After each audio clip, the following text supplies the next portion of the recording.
घटक जो दल थे वो पार्टियां भी उन कानूनों के खिलाफ थी। उन्होंने संसद के अंदर झगड़ा किया, उनको जो है बाहर किया गया।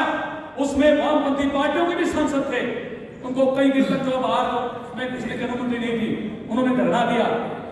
लेकिन 3 दिन बाद ही जब लेबर कोड पारित हुए, उस समय जो मजदूरों के बारे में, जो कर्मचारियों के बारे में, जो कुल आबादी का 54 करोड़ है, उनके बारे में जब कानून पास हो रहे थे, उनके खिलाफ जो कानून पास हो रहे थे, उसका विरोध करने वाले अगर संसद में कोई था तो केवल 6 सांसद थे, 6। और कौन सी पार्टियों के थे? लाल झंडे की पार्टियों के थे, या एक सांसद था डीएमके पार्टी का, जो तमिलनाडु की पार्टी है। ये है असल में सच, जो हमें समझने की जरूरत है कि किसानों के बारे में तो फिर भी जो है, क्योंकि वो पॉलिटिकल एक हैसियत है उनकी, इसलिए वो जो है फिर भी सारी पार्टियां में कुछ ही पार्टियां एक है। लेकिन मजदूरों के, कर्मचारियों के बारे में, उनके अधिकारों के बारे में केवल छोड़ के वामपंथी पार्टियों को कोई पार्टी जो है वो सामने नहीं है। ये सामने देखा तो ऐसे कानून बदल दिए गए, और उन कानूनों में जो वो बात ये है कि कानून पहले भी बदले जाते रहे, लेकिन उसमें एक जो सबसे बड़ा जो चेंज किया गया है, जो हमें समझने की जरूरत है, वो ये है कि पहले लेबर लॉज के अंदर कोई भी संशोधन होता था, सरकार उसका प्रस्ताव तैयार करके संसद में रखती थी, उस पर बहस होती थी, संसद पारित करती थी, तब वो बदलाव होता था। अब जो 4 लेबर कोड पारित किए गए हैं, उसमें सरकार ने अधिकार ले लिया है कि उन कानूनों में भी कोई संशोधन होगा, संसद में जाने की जरूरत नहीं है। एग्जीक्यूटिव जो है कैबिनेट निर्णय से उसको पास, ये कोई छोटा बदलाव नहीं है। तो मजदूरों के अधिकारों पर, कर्मचारियों के अधिकारों पर हमला बोला गया है, उनकी पीठ में छुरा घोंपा गया है। जो प्रधानमंत्री और पूरे बीजेपी जो मजदूरों की बात करती है, वो जब दंडवत हुए थे संसद के अंदर, जो पहली बार आए थे प्रधानमंत्री, और उन्होंने कहा था कि सर्वमेव जयते सत्यमेव जयते के अलावा हमें सर्वमेव जयते के कहना चाहिए, क्योंकि दुनिया को, इस जहान को अगर किसी ने बनाया है तो मेहनत का सलाम है, वो मजदूर है, वो कर्मचारी है। लेकिन आज वो क्या कर रहे हैं?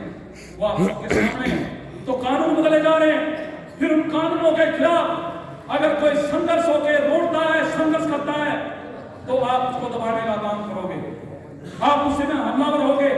क्या हो रहा है वो हम सबके सामने पिछले 5-7 साल का आप देख सकते हो। ज्यादा दूर जाने की जरूरत नहीं है। क्या परिणति हुई? हमारे किसान आंदोलन 1 साल तक बैठे रहे, कितना लंबा संघर्ष, और उसके बावजूद भी अगर यूपी के चुनाव ना होते तो शायद उसमें एक विपट है, लेकिन लोग लड़े। कितने आंदोलन हरियाणा के अंदर, अभी रिसेंटली हमारा नगर पालिका कर्मचारियों का आंदोलन है, पहले भी हड़ताल हुई, भी ऐतिहासिक हड़ताल हुई, लेकिन रुख क्या है? आंगनबाड़ी का आंदोलन 4 महीने हड़ताल रही, 975 वर्कर को टर्मिनेट कर दिया गया। आशा वर्कर जो कोरोना योद्धा थी, जिन्होंने सबसे मेहनत काम की, उसमें उनसे सरकार ने बात नहीं की, जो पहले उसमें कटौती करने बात नहीं कर रही है। और जब वो अम्बाला में जाते हैं, चंडीगढ़ में जाते हैं, विधानसभा के मौके पर प्रदर्शन करने, कैद किया जाता है, रास्ते में जड़ों में बंद किया जाता है, महिलाओं के बाल पकड़ के खींचे जाते हैं रोडों पर। ये है परिणति। और ना क्या दिया हुआ है कि आप कानून से ले आओ। और ये हमने देखा संसद के अंदर, जब डिफेंस सेक्टर के एम्प्लॉइज ने, तो रक्षा क्षेत्र के जो हमारे उपकर में सार्वजनिक क्षेत्र के, उनका निजीकरण करने की सोची सरकार ने। वहां के कर्मचारी आंदोलन पर आए, सरकार ने एक बार वापस ले लिया, और उसके बाद उसको निगम में तोड़ दिया गया, उस सेक्टर को, ताकि इसको बेचा जा सके। और तब भी जब कर्मचारियों ने हड़ताल का नोटिस दिया, सरकार जो है एक अध्यादेश ले आई संसद के अंदर। अध्यादेश, उस अध्यादेश में क्या कहा कि कोई कर्मचारी अगर हड़ताल कर जाता है 1 लाख रुपए में जुर्माना होगा, 1 साल तक की सजा हो सकती है। और अगर कोई उसका समर्थन करता है, कोई उसके बारे में बयान देता है, उस पर 2 लाख का जुर्माना, 2 साल की सजा। और बाद में ये कानून पारित करवाया गया, अध्यादेश में कानून पारित हुआ संसद के अंदर कि डिफेंस और उससे जुड़े हुए उद्योग, फैक्ट्रियां, बल्कि उन फैक्ट्रियों का कोई जो है काबला भी जो है पेचकस भी जो उसका जो बढ़ता है नट बोल्ट, अगर रोहतक में किसी कंपनी के अंदर बढ़ता है उस कंपनी के मजदूर भी हड़ताल नहीं कर सकते। यह किया गया। हरियाणा के अंदर संपत्ति स्वीकृति कानून बनाया गया, हम सबको पता है, पहले भी कानून था।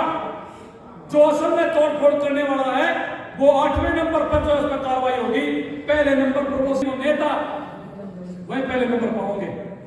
ऐसे कानून बदले जा रहे हैं, तो कानूनों में बदलाव, फिर न्यायालय है कोई वहां ना जा पाए, इसलिए जो संपत्ति स्वीकृति कानून है उसके अंदर प्रावधान किया गया।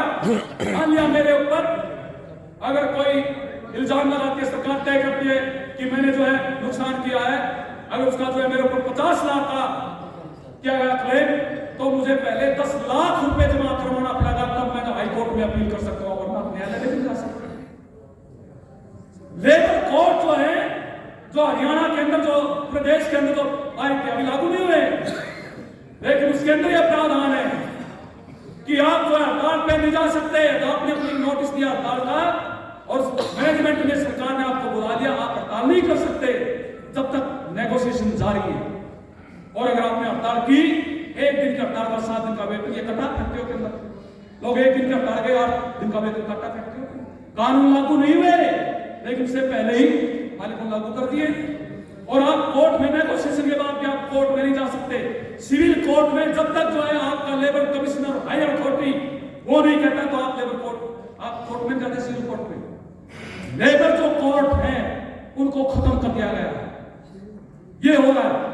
तो ऐसे जो है आप जो अफसर है न्याय पाने के, लड़ाई पे आप हमलावर हो गए, कानून खत्म कर दोगे, लोग रोते हैं न्यायालय के आस देखते हैं, वहां नहीं जाओगे, ये एक ऐसी स्थिति पैदा होगी। और फिर ऐसी हालात में जब लोगों में गुस्सा है, जब वो संघर्ष में इकट्ठा होते हैं, तो फिर लोगों की एकता को तोड़ने का क्या हथियार है। आज के जो दुनिया देश के जो पूंजीपति हैं वो सब एक है, और वो लूट का जो जिस ढंग से आगे बढ़ रहे हैं, पूरी दुनिया को एक कर रखा लूट के लिए, खरबपतियों की संख्या बढ़ रही है। तो लोगों को आज जो है गोली और लाठी के दम पर शायद नहीं दबाया जा सकता, तो पैदा करो, उनके अंदर विभाजन पैदा करो, उनके संगठन को तोड़ो। इसलिए जात के आधार पर संगठन बनाओ। एक कैटेगरी है, आप देखते हैं अध्यापक संघ है, ड्राइंग वाले अलग हो, हिंदी वाले अलग हो, कंप्यूटर वाले अलग हो, ये अलग हो, ये डिवीजन है, इसको बढ़ावा दिया गया।